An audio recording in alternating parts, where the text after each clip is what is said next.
from the beautiful Gedney Bakery and Coffee House in downtown Independence, Iowa. This is the birthplace of the Bohemian Resistance. We are the Bohemian Underground with producer Blake Tempus and the warrior poet Dale Rueber. Warrior poet. Okay. Warrior poet.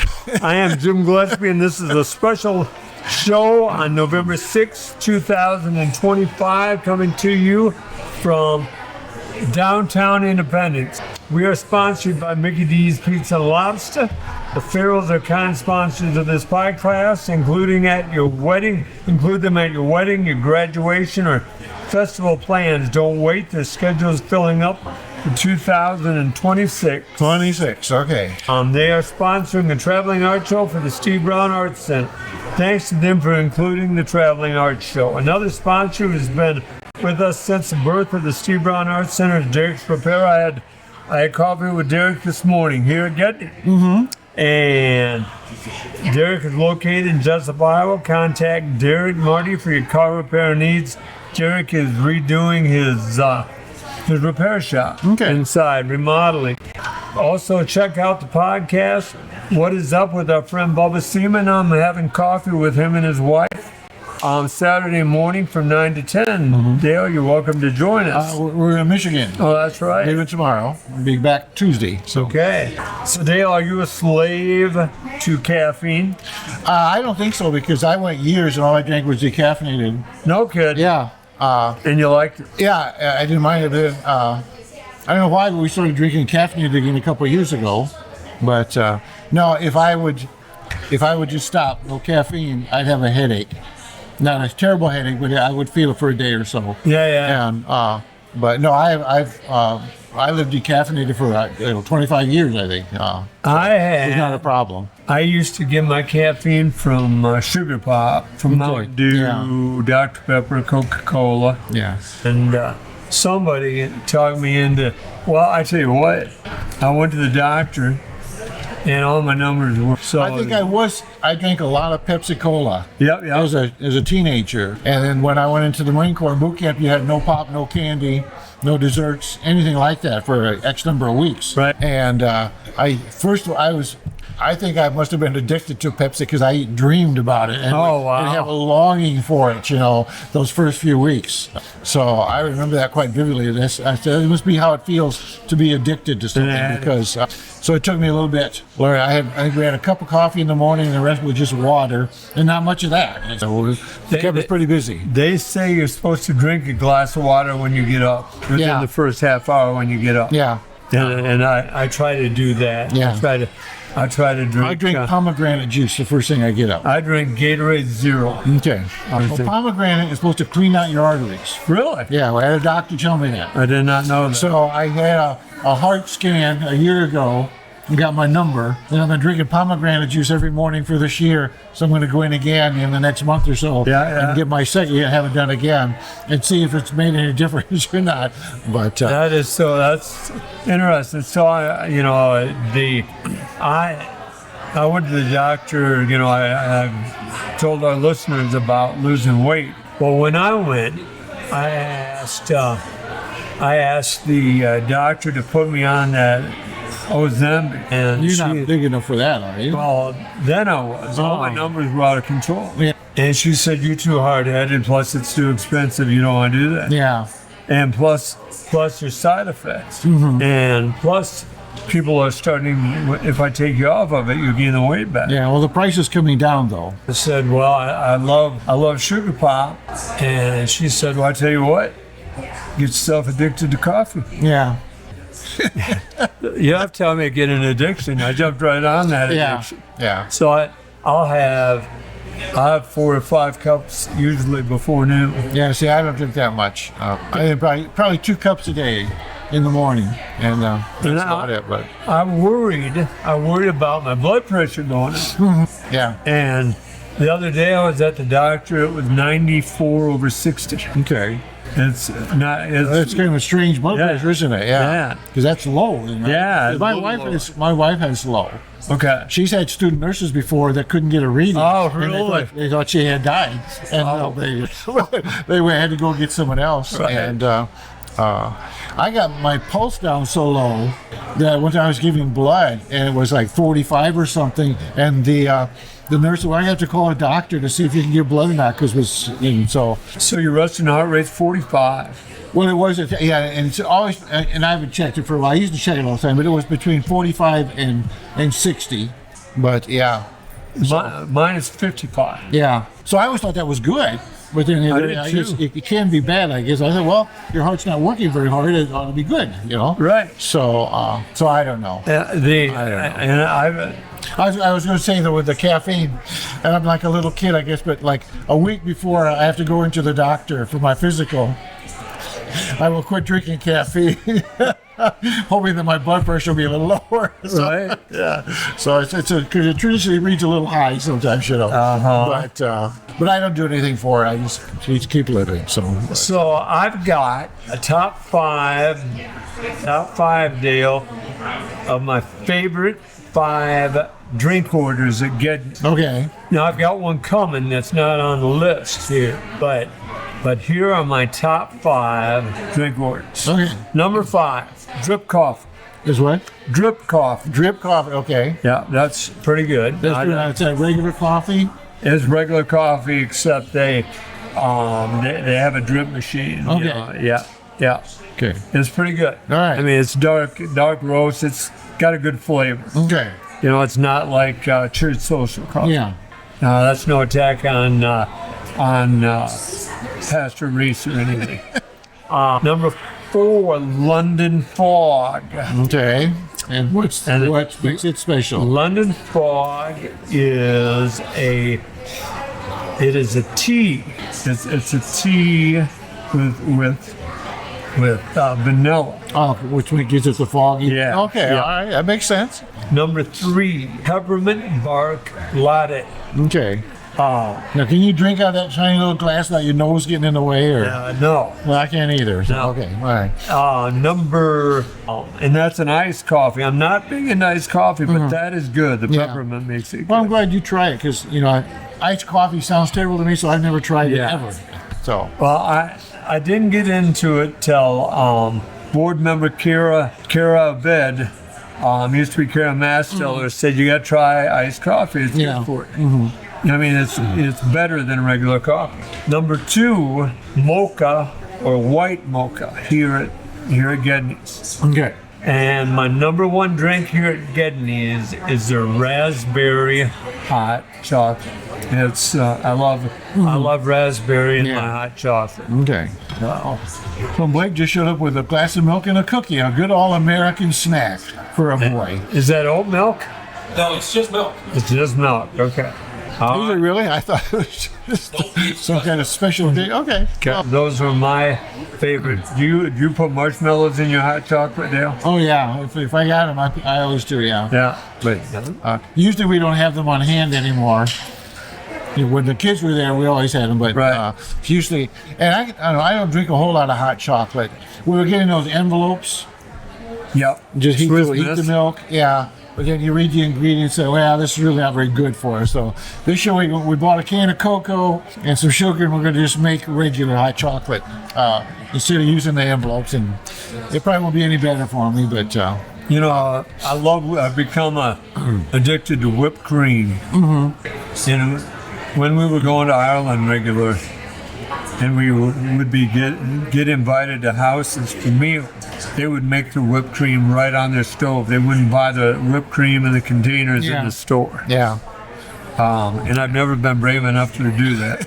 Yeah. Are there certain foods that you wouldn't eat because of what they were called? You know, like sour cream. I never would eat sour cream because it didn't sound very good to me. And like sauerkraut, anything sour like that. And I don't know, there's probably 3 or 4 others. Liver. I just didn't. Well, I would eat liver. It just what the name was put me off of it, and I would not even try it, you know, as a kid. And so, yeah, we should liver. Like liver and onions doesn't sound good to me, but just liver. And I used to fry a piece of liver. Well done. Yeah. And then put it on a piece of bread with lots of ketchup and make a sandwich. Right. And for me, that was the best way to eat liver. Okay. Rather than, eating a bite like you would a steak or a pork chop or something. Yeah. So, Yeah. So, But I always thought, as you get older, you think, well, it's really stupid to not eat something just because of the, you don't like the connotation of the name, or the name does something to you that you don't care for, it turns you off, and so. It is. There's gizzards like that. Gizzards. Yeah. But see, I ate gizzard too. Yeah. I think it was the sour more than anything, I guess. So Pinto beans. I eat pinto beans. Yeah. So I did. I've number of those things. all kinds of beans. Yeah. So Dale, what do you have for us? Well, I got today? a couple things, and I'll do one of them now. But the school on the 14th and 15th is putting on a musical, The Little Mermaid. Oh yeah. And so I thought, well, we should talk about culture and that sort of thing. And so, have you ever been to Broadway and seen a play? I haven't, Dale. Okay, I haven't either. Have you ever seen a play that was produced on Broadway that went out into the Hitherlands? No. See a movie made from a Broadway Yes. play. Okay. Have you seen a play that's went out in the wild? I've not been to New York. Heather and Joy have both been to New York to see Broadway production. But I have not. But I was looking here. Like, I have seen Chicago done. I have seen Fiddler on the Roof done. I'm doing this out of order now. I did see Fiddler on the Roof done. Okay. Oklahoma. Yeah, West Side Story. I saw the movie. I don't think I've seen it on stage, but I may have. I don't know. It's hard to remember. The Book of Mormon, I saw it done on stage. Oh, really? Oh, yeah. Funniest darn thing. I think I was in Des Moines also. Yeah. They had a touring company. And it was the National Touring Company. It was a good, they were big time. It wasn't like a high school production. It was a big thing. Cabaret, I've seen. Book of Mormon. Guys and Dolls, I've seen the movie. Yeah. And The Sound of Music, of course, is my wife's favorite, so I've seen that. Oh, really? That's your wife's favorite? And Gypsy and Cabaret. What is the show that's from the 60s, might have been early 70s, where like they're in the park and there's a naked orgy? Hair. Yeah. You and I put that on, and I went and seen. Okay. I had some friends when I was at UNI that went to Chicago to see it with the touring company in Chicago, but But you and I didn't do it naked. Well, yeah. Though I did see at UNI they were doing Romeo and Juliet, and there's a scene in the movie in Romeo that they use where Juliet is in bed and she rolls over, and and they did it that way at UNI. It's just like a second, but she was nude. Oh, and so they did do that at UNI. Oh, interesting. Different. So, interesting. I was going to quiz you on some things. Please. Okay. About what I did is I went and looked at websites, the 100 greatest Broadway musicals. And I looked at one, and I put a mark, wrote down the top 10, and then if it was in the second list, I put a circle around the X. So 9 out of the 10 were the same plays. Okay. So then I made just a few questions here for you. The Vice President is a good shot. What was that? The line from the Vice President was a good shot. What Broadway musical was that? The Vice President is a good shot. I don't know. Would be Hamilton. Oh, see? Yes, yeah. Burr. Or Dick Cheney. Yeah, because Dick Cheney shot somebody. Did you know that? Yes, he were hunting with bird shots. Yes. Okay. Yes. Okay. Punks with knives and chains sing and dance. Oh yes. I was just listening to this today, not this show, but they were talking about it. It's about the gangs. Yeah. What's the name of that show? West Side Story. West Side Story. Yeah. Okay. That one. All right. Men with Dice meet the Salvation Army. Oh my gosh. Men with Dice meet the Salvation Army. Yeah. Men with Dice meet the Salvation Army. I need help. Can I phone a friend? Men with Dice meet the I don't know. You got to tell me. It'll be Guys and Dolls. Yeah. Okay. Yeah. 2 more. Okay. You'll know this one. A cowboy buys a box lunch and his rival sets a big fire. Oklahoma. Okay. And here's the one, and I made this one up myself. This is what I was thinking, but this play is about the saddest man in Paris. Saddest man in Paris. Yeah. You got to tell me. Les Miserables. Les Miserables. Is that how you pronounce it? Yeah. That's how Les Miserables. Yeah, But I always thought the saddest man in Paris is going to be less miserable. Less miserable. So, yeah, all that's right. a good one. I thought so. Yeah. Oh, I that's did a it great myself. quiz. Yeah. Okay. You need to write for New York Times. Yeah. Sure. I'm sure. Do you listen to the NPR quiz show on Sundays? Who's The NPR quiz show? I have heard parts of it. I Yeah. have to go to church. It ruins your whole Sunday if you can't listen. But I have heard parts of it. And was the news quiz? Yeah. Yeah. And I'd like to see. And I probably should. The lady that moderates that, she has just an interesting voice. And I don't know what her name is, but I'd like to just see a picture of her or something. But she has a Right. very interesting voice. So, okay. You want me to go on, or you want to save me for the next? You know? This is Steve Brown Arts Center Podcast Network. We're coming from Gedney's, and we have 4 artists here tonight. Let's talk about those artists real quick. Okay, Dale. yeah, there's some wonderful stuff here. Oh my God! Just very nice. And, some we've seen at other shows, Yeah. but I think every one of them has new stuff They do. that they have done. And they have some of the old stuff, but a lot of new stuff, which is very, very interesting and very good. And they have a good eye, or so, they see things. And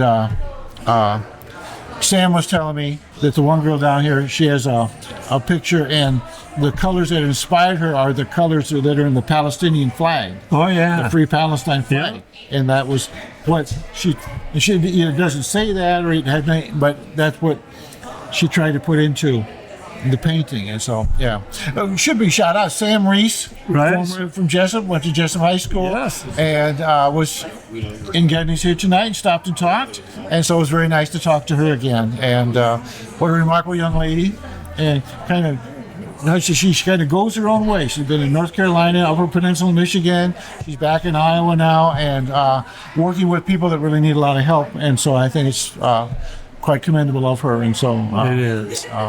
so very nice to see her again. Sam's got a good heart. Yeah, we were kidding because the last time I saw her, she was bald. And I had trouble tonight because she has her hair back, Right. And so she's her own person, I guess, is how to say it. But just a lovely lady, and it's so nice to see her again. Yeah. So. But anyhow, so we have right next to us, right next to the podcast, we have Billy Joel Oldakowski. Billy Joel was on the podcast about a month ago. Mm-hmm. She is in a booth about 10 feet from us. She's showing a couple people her work. She's going to be featured in M's coffee shop with Christmas stuff in December. Okay. Yeah. And then former board member Henry Brownson, he's got a young daughter that's a 6th grader, Sophia Brownson. Mm-hmm. And Sophia came to me as we were putting this show together and asked if she could be part of this show. Mm-hmm. And she, like you said, she's done some neat things. And she talks about she's got a meaning for everything that she painted. A 12-year-old having meanings for their paint. Yeah. Just amazing. She was telling me before the podcast that she is also writing right now a lot. That's good. Loves to write. That's good. Yeah. And then we have Lily Johnson. Lily Johnson works here at Gedney's. And when we set the show up, Pete Gomer asked if Lily could be part of this show. And I had heard of Lily, that Lily was here in town. And she's a graduate of UNI, and her work is remarkable on detail. And it is right down there By the window. by the Right window as you come in not the lobby area, but I would call the living room area. Yeah, the back area, the back room. So then out front we have local artist Pat McIntosh, and Pat has so much on her plate. She has owns a flower shop. She coaches at Dunkerton. She farms. She has an art gallery. Grandkids. She has grandkids. And so she is busy lady. I know just amazing. Yeah. Involved in 4-H. Yeah. Well, she has sold the flower shop Yeah. in Jesup, and it's interesting because somebody wanted it for some other kind of business, and she held out until she found someone that would sell flowers because she thought Jesup needed a flower store, a place to get flowers. And so I thought that was nice too, that she not just wanted to get out of it, but wanted to leave something that she felt was important to the community. Yeah. And so that's really good. It is. Yeah. It is. Yep. She's remarkable. We were supposed to, and I've got to talk about this. We were supposed to have Tim Kimmer.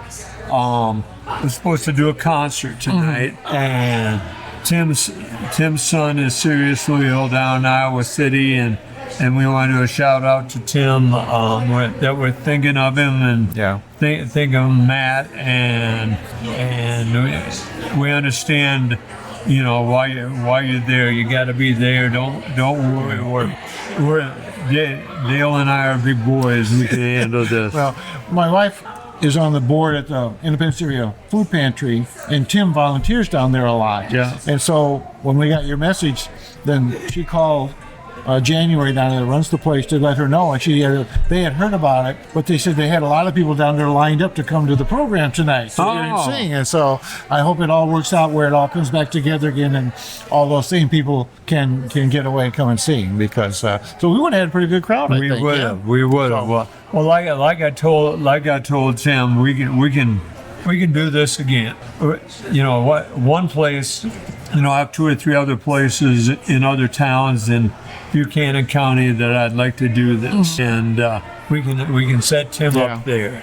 And yes, he played for us when we had the round table with the artists. What was that, a week or so ago, 2 weeks ago? Yeah. And he has some original stuff that he has written that's really quite good. Yes, it is.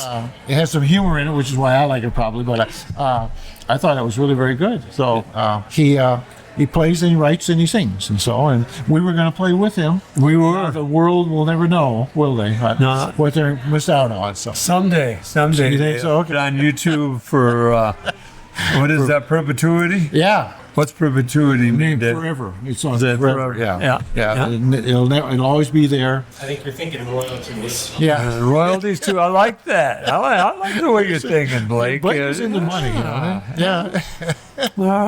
All right. Well, but anyhow, those are our artists for tonight. It is a neat place. I noticed over there that Billy Joe's got a minute, so why don't you come over here, Billy Joe, while we have the chance to talk to you. Sit down there just for a minute. First off, I want to thank you. On Sunday, I came to your sip and paint in Maynard, and I'd never done that before, and I loved that. It's a beautiful art. Oh, it is. It is. Yeah. I went off my diet, had a pizza. You did a fabulous job. Oh, you're kind. You're kind.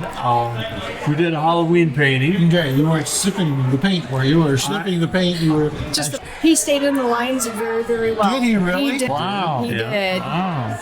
Not getting shaky at all in your old age. No. I think that's great. You know, it's easier when you can't see, and so you just paint. Just keep painting. But where's your next venue to My sit and next paint? one is going to be in Gilbertville at the Dewdrop on November 15th at 2 p.m. Okay. We're going to do the Grouchy Green Monster. Now, answer me this. I was going to ask you this because you have a great fan in Katie Behrens. I told Katie, I said, you know, I'm not a big Christmas fan. I'm a Grinch. Yeah. I'll be honest. You look like I've let you down. Forgive me. But let's say I came to that, and I want to do a picture. I live on the River Road Boulevard, and it's a beautiful place. But like, you know, all it is woods and a gravel road. And I want to paint that. You come in and I'll have all the supplies for you, and you can paint whatever you'd like, whatever suits your heart. Who brings a picture? Would that be helpful? It just to put. Yeah, and I took a couple of pictures because I thought I didn't know that we were doing the pumpkins the other day, so I took pictures of the River Road Boulevard in case I could do that. So maybe what did you say the dates are at the Dewdrop? It's going to be November 15th at 2 p.m. Is that a Sunday? It's a Saturday afternoon. November 15th. Okay. I'll have the canvas for you and the Okay. paints That's and the in paintbrushes. Gilbertville? Yep. Okay. If you are you going to be in the proximity? Well, they have a place over there that has award-winning tenderloins. Yeah. Is that 1854 building. Yeah. Yeah, it's named that because the building was built in 1854. Is what the lady told me. So no, Deb and I went a couple weeks ago and had a tenderloin. How was it? It was very good, very good. I was thinking I would go back see and I could do art and eat tenderloin at the same time. Right? As long as you don't eat the paint. I don't eat the pig. I eat the chips. That's why my brain is no good. Well, at least they're not doing fish and chips, right? Well, fish and chips I would eat, yes. So I have had that, yes. But think of that. Write that down, the 15th, and maybe we'll venture there. Okay. At 2 o'clock, you said? 2 o'clock, At the yep. Dewdrop Inn? Yes. I probably shouldn't go to a place named that, but okay. But I just wanted to grab you a minute. Have you had a nice crowd at your Yes. booth? Have you sold a piece or two? Here? Yeah, today. I Yeah. had some interest. I didn't really bring much to sell. Okay. I just bring more to show. Yeah. So, because a lot of these pieces are going to be in pens Oh yeah. the next month. So I just kind of wanted to give a sneak peek. I have plenty of those on Facebook. So whoever showed up tonight, they got a preview of what I'm going to be. And then putting in there. that's good reminder. Billy Joe will be in M's Coffee from November 29th till after Christmas, probably the Saturday after Christmas. Is probably what she'll be on that. I appreciate you coming over. We've had her on the show before. We're doing that NPR show where they tell stories to each other. Okay. Yeah, I was not involved with that. I did. Yeah. And I wasn't involved with that. But Sophia and her grandfather did that one. Yeah. Remember that one, Yeah. Sophia? Sophia, welcome. Sophia Brownson, 6th grade, correct? Yeah. And thank you so much. Your dad, Henry, excuse me, was is an organizing member of the Steve Brown Arts Center, and he was on the board at one time, and he's done so much to help us here getting the Arts Center started. And when he said that you were interested in showing, it was a way to give back to you, and I love your art. They have some nice things there. Very nice. Yeah. How long have you been painting? I've been painting since I was about 9, Okay. 8 or 9. So about 3 years, 4 years? And who got you interested in the painting? It was like a mixture of my art teacher, because she would always tell me that I did really good at art, and I was like, let's try painting. And also it was my mom, because she would always sketch all the time. Yeah. And that's what got me into like the first sketching. Uh-huh. And a bunch of other people that really I remember I painted one mini art, and I showed it to my dad, and he was like, you're really good at painting. And I showed it to my friends, and they also thought that I was really good at painting. So what was the first thing you painted? Do you remember? I remember that the first thing that I painted was for my grandma. I painted her a bird on a tree. It wasn't very good because I was 9 years old, first painting, and I painted it with watercolors. Okay. And because I'm pretty sure I painted a blue bird on a bunch of branches. Yeah. And just with one leaf on each branch. And my grandma was like, that's actually pretty good for your first painting. Right. Did you put it on a refrigerator or something like that? Or? No. We always have when the kids do something, you always put it on the grandkids, especially. Yes, and so. We have a sliding thing that you can put things in. I don't really know how to explain it, but they stuck it in between there so that you could see it. Oh yeah. So sure. it's kind of displayed. You have to look up for it, but Yeah. it's still there. Well, my son, when he was, I think he was in middle school, maybe he brought home an artwork that he had done, sculpture on a construction paper, and we looked at, oh, that's nice, and then we threw it in the trash. Well, the next morning he said, where's that art thing? And I said, well, it's in the waste bin. Well, he says, I need that. I have to take that back to school to be in the art contest. So we pulled it out of the trash and dusted the coffee grounds off, and he took it to school, he got a blue ribbon or what? Really? And, holy cow, I guess art really is in the perception of the beholder. Now, Lily, you were telling me, and I was telling Dale this before, you were saying you also write, huh? Yeah. How'd you get interested in writing? I've really been interested in writing for a long time. I think since I was about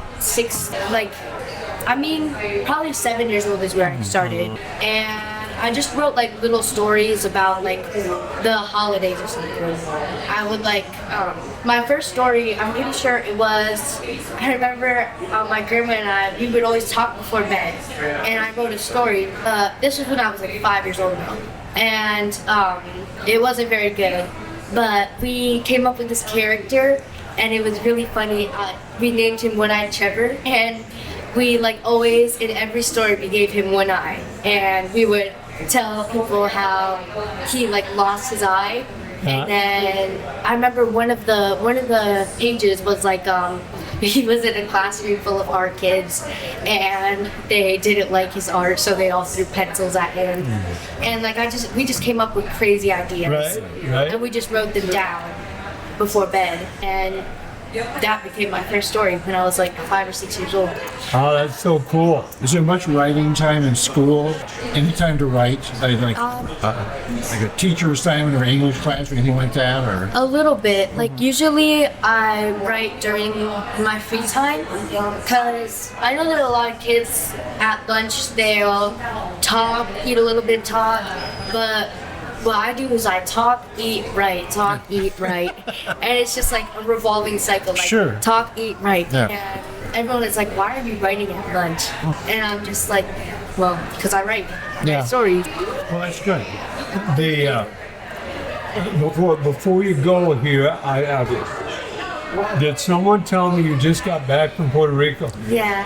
And who are you seeing in Puerto Rico? I just went there as a trip with my mom. Okay. We weren't seeing anyone. So my mom had been planning on doing this for a while. And we had this crazy idea that flights were super cheap on Halloween. Okay. And we were just well, if it's cheap on Halloween, then should we go on Halloween? I was well, I don't want to miss Halloween, but I also don't want to miss cheap tickets. Right. And so we went on Halloween. Okay. And I think it would have been better than Thanksgiving. Oh, yeah. Because it was crazy planning because we planned it when there was 9 days until the flight. We bought our tickets when it was 9 that's days. fast. Yeah. And we were just all over the place, pack, pack, talk with friends, bye, goodbye, pack. And we were just basically zooming all around the house, getting chores done, packing, on the phone with people, trying to work everything out. And then after that, it was a day before, and I was is this really happening? Are we actually going to Puerto Rico? And yeah, we got on the plane and I was oh my gosh. We had 9 days to plan this and we did it all in 9 days. So what was your route, Sophia? When you fly from Waterloo or Cedar Rapids, or when would you fly from? So I flew from Waterloo and then we flew to Chicago. Okay. It was our first stop. It was only 1 or 2 hours. Yeah.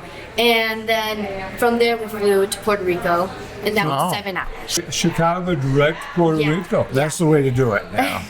Puerto And Rico's had some storms. Are they getting things back together again, did you think? Or yeah, when I was there was a rainy day, and it was the worst possible time because we were taking family pictures that day. Oh, sure. And it just started pouring down Yeah. rain, and we were no, we were about to take pictures, but then we found a less rainy spot. Yeah. But we saw a bunch of people fixing places, a bunch of construction happening because of the past hurricanes and the past storms. Because storms can get really bad when there's oceans, Oh, yeah. hurricanes Yeah. and all those things. a lot of things have happened there, and a lot of people were fixing. And I'm pretty sure I saw a few people picking up trash. Yeah, and I saw a beach that was just like covered in trash. Yeah. Like people had littered, and there was a sign in Spanish, and it said in English, it said like, we know that this beach is dirty, but all we're asking of you is not to make it more dirty. Yeah. We're not asking you to clean it up or anything. Sure. We just want you to make it less dirty. Yeah. Like, not contribute. What? Where'd you take?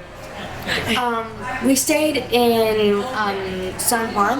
Okay. In a bed and breakfast in a. No, in a Airbnb. Oh yeah. Yeah. Yeah. It was a pretty nice house. Yeah. How, On the outside, it didn't look very nice, because like on the outside it looked a little bit sketchy. yeah. But on the inside, it was just beautiful. You know, it was you and your mom. Yeah, and we had like a little backyard space. Yeah. And it wasn't like normal Iowa where you have grass and everything. It was like you had like a hammock there in warm weather, and you had a table there with the mosquito repellent. Right. And like, it was nothing like what you see in Iowa. Like, if you expect backyards in Iowa, you see maybe a hammock, but like covered in grass, like just like all over grass, or Lush-green, like, yeah. plants or something. But there it was like no plants in the back, but there were plants in the front. So what, you'd go back? Yeah. Oh, good. There was definitely a lot of things to catch up on at school, Yeah. but I would do it all again. Yeah. That's an education, though. That's an education. Yeah. Would you? So, if you could choose somewhere else to go right now, where would you choose, Sophia? Other than Puerto Rico? Yeah. Honestly, probably either California, because I had a really good experience there, or Mazatlan, Sinaloa in Mexico, Okay. because my mom was born there. Yeah. My whole mom's side of the family was born there. Ah. And my mom traveled there all the time, and she fell in love with the beach. She fell in love with like everything there, and she came back and she told me that she just felt like she just knew that she was meant to be there. And so I really want to go there someday so that I can see like everything that. Do you know what beach she was referring to, or? No. Okay. But she sent me a lot of pictures. Yeah. Yeah, she was there with her dad's side of the family. You don't want to go to Alaska in January or anything like that? Just more tropical and sunshine. Huh? I don't blame you, I guess. I definitely do want to go. Like, I want to go in cold weather, but I don't want to miss any holidays or anything. It's just like, I wish that I could transport from Puerto Rico to Iowa for the holidays, and then go back to Puerto Rico Sure. Yeah. for the rest of the time until Christmas, and then travel back, and then go to Puerto Rico again. So do you speak Spanish at all? A little bit. Okay. I speak some Spanish at home. But I was born and raised in Rueber, and my first language was English. And so, yeah, it's cool. All my grandkids have had to study Spanish, so that'd be very helpful if you had a head start at home, and then went someplace like Puerto Rico, you'd be much easier to be understood. And so, I have a lot of friends who speak Spanish, and I kind of like learn off of them. yeah, that's the best way, I think. Yeah. So, okay. Very good. Say, will you go tell Lily we'd like to talk to her? Yeah. All right, Sophia Brownstone. Nice young lady. Yes, it is. Very It nice. was, 12 years old, I'd be going, Yeah. I'd be stumbling. We're looking at your shoes all the time and mumbling, and never know. And she has great gratitude for what she does. Yeah. Going to Puerto Rico. Yeah. And I think, like with the writing at the lunch hour and doing the art and everything, where that's something she wants to do, and she doesn't worry about anything else, you know, like the friends at lunch, whatever. She just manages to do the friend thing, the lunch thing, and the art thing, the writing thing, I guess, all in one. And so does a nice job. And so, Lily Johnson, ladies and gentlemen. Lily Johnson with us, another artist. Thanks for being on, and thanks for showing. I see a lot of your family and friends. Absolutely, very supportive. Yeah. So who's all came to see you? I got both my parents, both my grandparents, my cousins. A lot of support going That's on. great. Oh, That's great. I gotta ask. You brought a number of pieces of art. I love the carving that you did. Oh yeah. Yeah. I don't know if you saw that. I know. Dale. Back there, yeah. It's on the table. Have you thought about selling any of your pieces tonight? Has anybody wanted to buy anything? There's one girl that asked, but a lot of my pieces are pretty personal. So, like, I have paintings of my nieces. I'm sure you see. There's maybe like one or two that I think about selling, but I kind of paint for myself, so I like to do that in my free time. Right. Obviously, I have my day job here. So.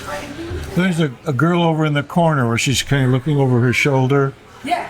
That's yours, I'm assuming? Yes. Yeah, that was very well done.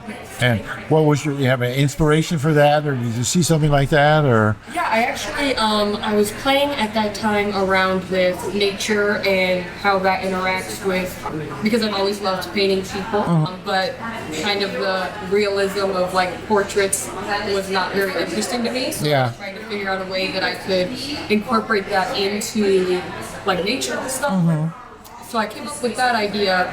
I have another one too that I didn't bring tonight. Yeah. But I was kind of playing with the relationship between animals and people. So obviously that one has the koi fish. There you go. The koi fish. The koi fish in that one. Okay, I guess I didn't notice that. But Okay. Yeah. I had to go back again now. Okay. I've always loved painting people. So. Yeah, that was very well. It's just to me that someone can get the nose and the ears and everything in the right proportion. You know, that one's not too big or one too. I think it's marvelous that people can do that sort of thing, and I know it's very well done. Now I've got to ask. I ask all artists that we have on, and I don't know if you know the background of the Steve Brown Arts Center or not, Lily. You filled me in Yeah. a little bit, yes. How did you? Who got you interested in art, Lily? I've been interested in art since I was a kid. I had a cousin growing up that was an artist, and I think when I was like 7 or 8, she went to school, to college, to be an artist. At UNI actually, so I kind of followed in her footsteps there too. But I always knew that I didn't want to like work a regular 9-to-5 job. Yeah. I couldn't picture doing anything else. So that's kind of how I got started. I had a really supportive art teacher here at the Independence. Who was that? Chris Jewell. Okay. Yeah, she was really great. She helped me with my painting and got me into oil painting. And, yeah. You know, our teachers are amazing. I've got to tell that. I don't know if I've ever told you this story. My father died on my birthday in the middle of my senior year, and it was January 20th, and I was taking pottery, and the art teacher came to my house with a box of clay, and he just threw it and said, "Do with it what you want." Yeah. I mean, just threw it on the table and said, "Sorry about your dad."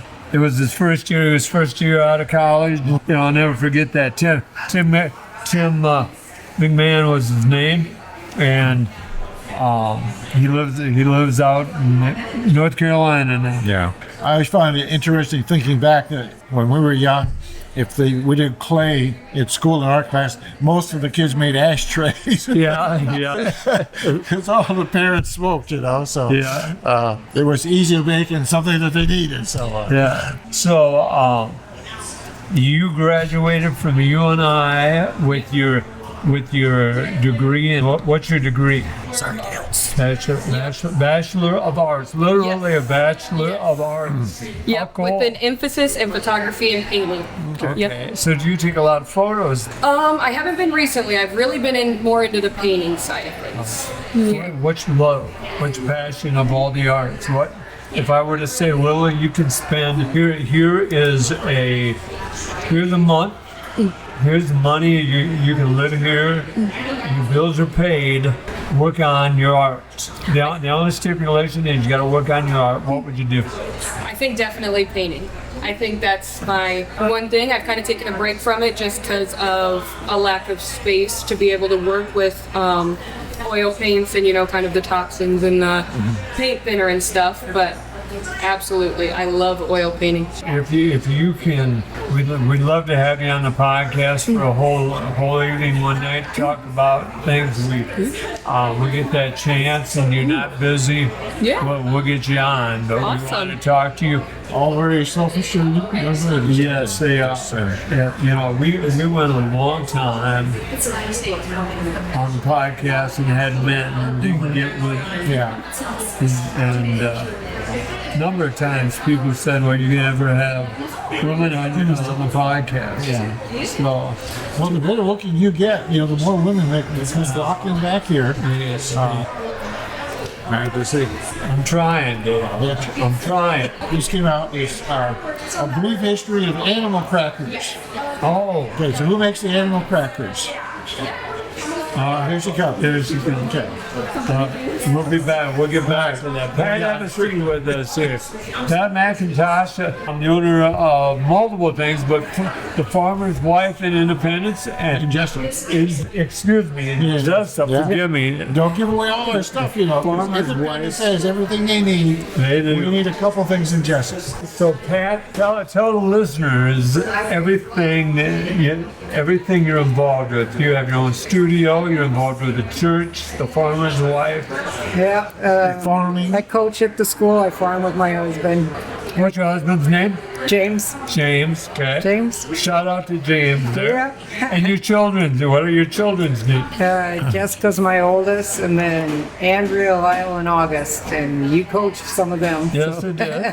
Yeah. I was fortunate enough to do that. Hard workers. And then your how many grandchildren do you have now? We have 17.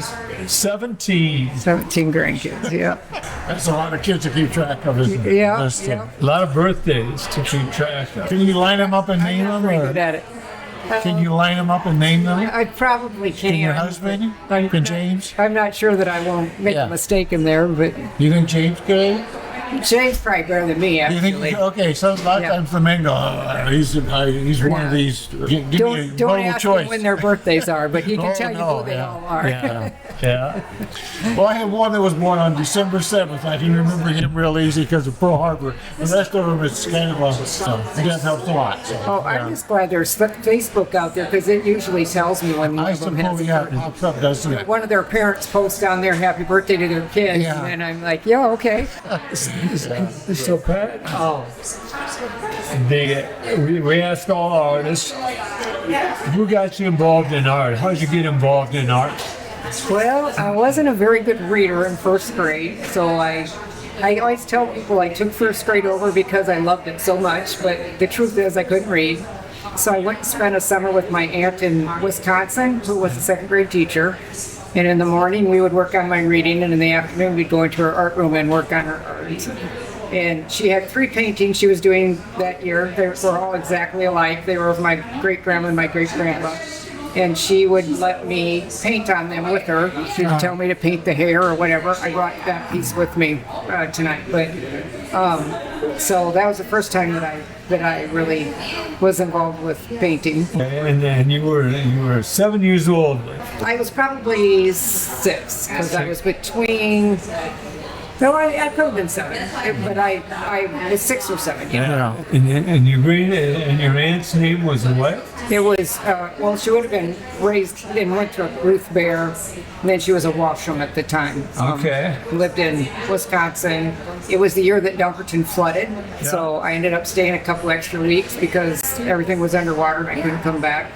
I had to come back, and all my siblings had to get tetanus shots, and I did not. They didn't think that was very fair, but but I did not run and play in the floodwater, so. Kind of off topic, but it's amazing how much water, little Crane Creek is, how much water was in that in front of the. It was just unbelievable. Yeah. You would not think it could happen that way. I know. We've had it a couple times. Yeah. We've had it a couple times. Well, hey, it's like upstream, you got like 20 inches of rain someplace. It was just a huge rainfall, and then it just all came down. Because I know Denny Hart's in Clarksville, it all flooded too. I And always he's a mile watch- from the river, I think. I don't know, but I watched to see when Denver's flooding. And my art studio is actually downtown Dunkerton. And so if I can see that Denver is flooding, I know I've got about 2 hours to get everything out of the basement. yeah. Where's your art studio in downtown Dunkerton? Where's that located? It's at 209 Sycamore Street. It's Okay. just an old farmhouse that used to be out on our farm. And back in the late 70s, my mother-in-law swapped the farmhouse and the townhouse with each other. So now the townhouse is out in the country and my husband and I live in it. Yeah. And the farmhouse is in Dunkerton, and that's where my art studio is at. That's a good idea. That's a great idea. And so, how's it set up? I mean, there's got to be a lot of rooms in that house. There's rooms up in the upstairs that are set up as bedrooms. I have a brother, Mark, who comes from Chicago that stays there quite regularly. Okay. So you I've had a few friends that have called, like when they're back home for a visit, that have needed somewhere to stay, Yeah. I'll let them stay. But the downstairs, my daughter Andrea and I took out a wall, and we made the living room and dining room one big space. And Yeah. there's literally a huge table that goes from one end to the other that for doing all the artwork. And we do our family gatherings there normally. Where'd you get that table? It's actually a whole bunch of tables put together, but you can't tell because I keep tablecloths on them. Yeah. Well, it's pretty good. That's certainly a nice setup for you. It's out of the way. You have lots of space. You can do it when you want to. And Yeah, there's a lot of other activities that people call and ask if they can use it. My sure. son Lyle's an assistant football coach, and they'll have their football end of the year meetings that parties there. yeah. 4-H will sometimes meet there. So they have a new program that just started in Dunkerton. That's the Christian athletes, and they had one of their kickoff meetings there. Had a bonfire in the yard. So yep, I let a lot of people use it just to use it. You're a real asset to the community, aren't you? 'Cause- Well, I don't know if I am. My Well, I house is. think you are. And Dunkerton, one thing that impressed me with Dunkerton is that they want their school to do well, and they do anything that they can to make it work.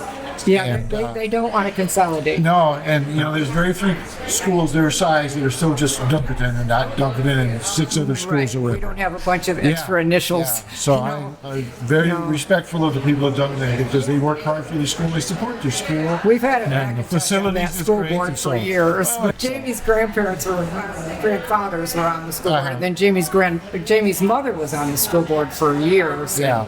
They've been trying to merge since back when Juanita was on the school yeah. board, and she was very adamant that it was not going to. And Well, at one time they were talking about Wapsie and Jesup and Dunkerton Right. building out in the middle of, between the three. Yeah. And it didn't get right. Didn't. Because I'm sure, I'm sure Wapsie didn't want anything to do with it either. And No. so, but somebody keep the idea out just to see, because I remember Mr. Sapp telling me he thought there should be a high school out here where 20 and 150 cross, and Jesup, Independence, and Winthrop, which in the kids, it's stupid they had 3 high schools in this one county. And that's when the numbers in the 80s, the numbers are going way down. Yeah. I think we've kicked back up again that it's not a problem for the schools. But I don't want my kids to be on a school bus for 45 well, minutes that's the thing. See, every day. Though. You give up a lot. Yeah. You really have to weigh for we give up this, but we get this, and so. Yeah. But no, I think Dunkerton's there forever. No, so Pat, have you had some nice conversations? You're set up right as they come in the door here in the main lobby. Yeah. Have you had some nice conversations with people? Some nice people have come by and complimented my art. That was nice of them. Yeah, it is. And I get to talk to them a little bit about some of the things. Like one of the pieces that is out there was part of the Iowa iBank Christmas card this year, or that they sent out to all their donors because I've had cornea transplants. Yeah. When I had the cornea transplants, I sent a thank you to them with a piece of my artwork. So then they basically Facebook stalked to figure out who I was, contacted me, asked if they could use my art on their card. So So cool. I got one of those pieces out there, and I've talked to people about that. So an old neighbor from Winthrop, she actually lives in one of our family houses in Winthrop. So she stopped and said, "Hey, Pat." That's me. Who was that? Rhonda Higgins. Hopefully she listens to the podcast. So you so can, I'll tell her to. yeah, just send her the Steve Brown Arts Center podcast and she'll find I it. told her that she needed to look you guys up. Good, good. Well, Pat, thanks for doing this. Thank you so much. And by the way, thanks for all you've done for the Jesup community. We know you're retiring, at least you're calling it from retired. Yeah, from one job. I'm gonna go home and farm. Yeah, there you I'm go. gonna go home and meet my husband again. Yeah, well, So, I hope that works out all right. You know, 'cause I know. sometimes things have been going so well. Well, she's missing it, But we no, don't that's spend great. much time together right now, so we'll see if we really like being together in the there you end. go. There you I think go. we will. First 20 years are the hardest. Yeah, we're at 45 right now, so Wow, 5 years. Congratulations. I always say that's a long time for him to put up with me. Okay, whose side are we on here? We better be quiet. Yeah, don't get yourselves in trouble. That's right. He's one of us, Dale. That's He's right. part of our tribe. So, Okay. So again, thank you, Pat. Thank you, Pat. Thanks you. for having Yeah. me. Yeah, It's been fun. appreciate that. Thanks. Yeah. So, Pat McIntosh from Dunkerton. That's right, 'cause she's a Dunkerton, but she's a Lina Jesup. Yeah. And early Winthrop also. She's a Independence. And so, Denver, she's got grandchildren. so 17 Gets it up. grandkids. yeah, that's a lot. Yeah. We have 70, that's a lot. Good. Well, So, I remember when August, I guess August was when they came about to teach the school. in Yeah. Jesup. He was in my class, and I never had a kid named August before, which I thought, it's always, look for things. It's interesting. So yeah. So Dale, you were talking about the animal practice. Oh, okay. Well, it's. Do you remember the little box? Yeah, the circus animals. Circus animal. What was the name of the circus? I don't remember. I'll call it the Barnum and Bailey They were circus. Barnums and everything. But you remember they had a little string on the box? Yeah. Do you know why they put the string on there? No. When they first made them, they were pushing them as Christmas ornaments. Oh, really? Yeah, so they put, and you paid a nickel for the box, Yeah. and there were like 22 crackers in it, and they encouraged people to hang on their Christmas trees. It originated in England in the 1890s with a half a dozen shapes of animals, and they called them animal biscuits. Yeah. So, what's the name of the biscuit company that makes them now? Nabisco? Nabisco, National Biscuit Company. Nabisco, I didn't know that. Did you know that? I did not. I just found that out today. And Oh, here's another. it was labeled Barnum's Animals. So it was P.T. Barnum, Greatest Show on Earth. It became a rage. For 5 cents, you could purchase a box of crackers. It had 23 different crackers in there. And you never knew what animal because it just randomly filled the boxes. Right. 5 cents, you got 23 little animal crawfish. And that, I was wondering about that because I would get the same animal in it. yeah, and now they have 53 different animals. You can still buy them other things. There's 53 different animals, and so the other manufacturers make them now. Some are frosted, some are even chocolate and strawberry flavors. But this guy says, for me, the small red gift box is perfect and satisfies the kid in me as I sing Shirley's song while nibbling. I'm talking about Shirley Temple, the Shirley Temple movie where she was doing animal crackers. So I just thought it was kind of a cute little article about. That is a cool The one. National Biscuit Company, I didn't put that together in Nabisco, but made a lot of sense. So, Yeah. now another quiz for you if you want. Go ahead. We've got time. I know you know all, you're the science guy about the space station. How long's it been up there? Since, is it 22 years? 25. It's going to be 25, and I'll give you a range. How many people do you think have visited the Space Center? Between 10 and 100, between 100 and 150, 150 and 200, 50 and 300, or 350 and 400. How many people have visited the Space Center? 350 and 400. 350 and 400? Actually, 290. 290. Okay. And I was going to ask you what the guy's name now. Dennis Tito. Nice Tito. California businessman. He is unique among all the 290. Any idea of why he'd be unique? This one, no, but yeah, you can feel it. Why was Dennis Tito unique? The reason he was unique is because he was the only businessman to go to the. Well, you're close. He's the only one that paid for his trip. Oh, okay. He paid for his trip, and now you can. It's actually a touristy thing. You can, especially Russia, they need money. You can buy a 2-week trip up there to the space station. Let's pause here just a second on this quiz. Did you see that the Chinese are caught in their space? Yeah.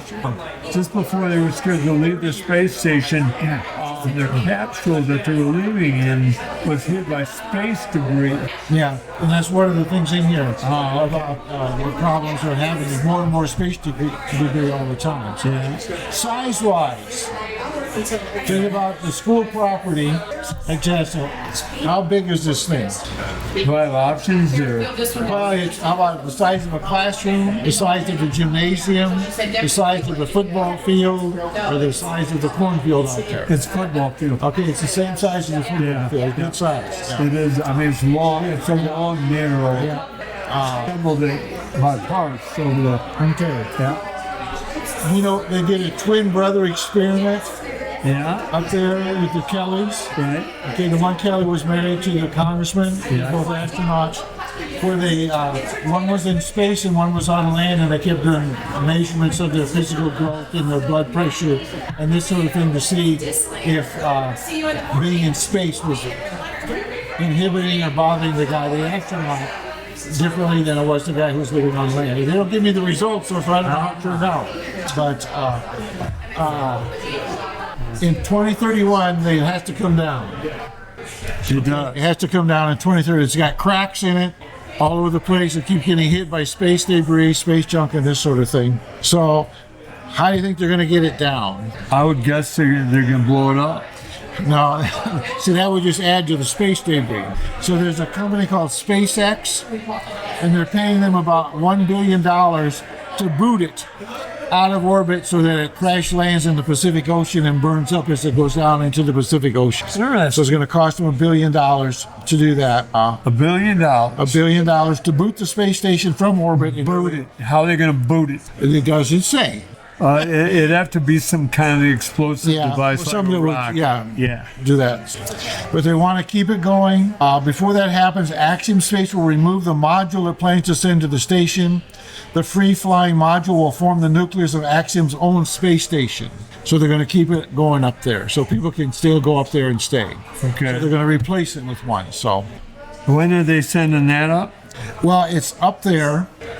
They have sent a module up there to dock in with it, and then that will be what they'll build the new one around. They'll remove that from the old one and start building around that module for the new one that they're starting. So at one time, I thought that was a long way away. It's not that far away. I guess not. But it's 2031 that has to come down. Yeah. And it's already been up there much longer than most of the components were deemed good for. Yeah. And so they've got a lot of mileage out of it. So figuratively, yeah, that was not a pun, but it was a pun. So I can get our producers starting to do this. I mean, we got a few things left.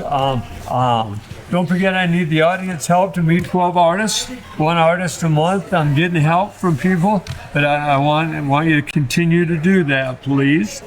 Don't forget, we have the 24-hour Mustang camera sponsored by Joe's Pizza in Independence. You can watch that every once in a while about midnight, Blake. I will click on that and watch that on my 75-inch television, see some unique cars driving through the intersection. I haven't seen you at midnight. Been looking for you.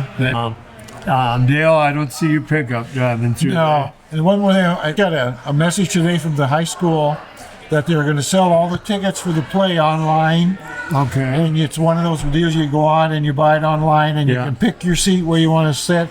but it's like $10, and then there's a couple dollars fee for using this company that's doing this all electronic. And I did see, I did get one message as well from the high school. They are live streaming the Veterans Day ceremony this year. Yeah. So you can watch that online. My grandson and Hudson, the 11th graders, are always in charge of the program each year.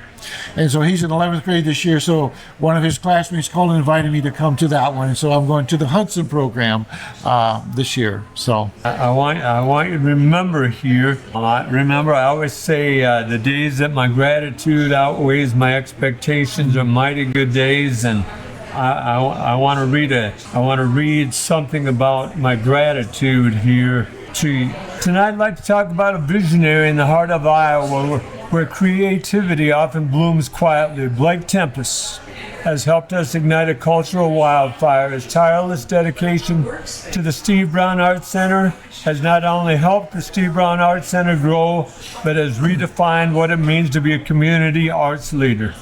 With a rare blend of vision, humility, and hands-on grit, Blake has helped transform the center into a beacon of artistic expression, education, and civic pride. When Blake first stepped into the role of a producer, the center was at a crossroads, working with artists, but the Steve Brown Arts Center was in a need of fresh energy. Blake didn't just bring energy, he brought a philosophy. He believed that art should be accessible, participatory, and rooted in the stories of everyday people.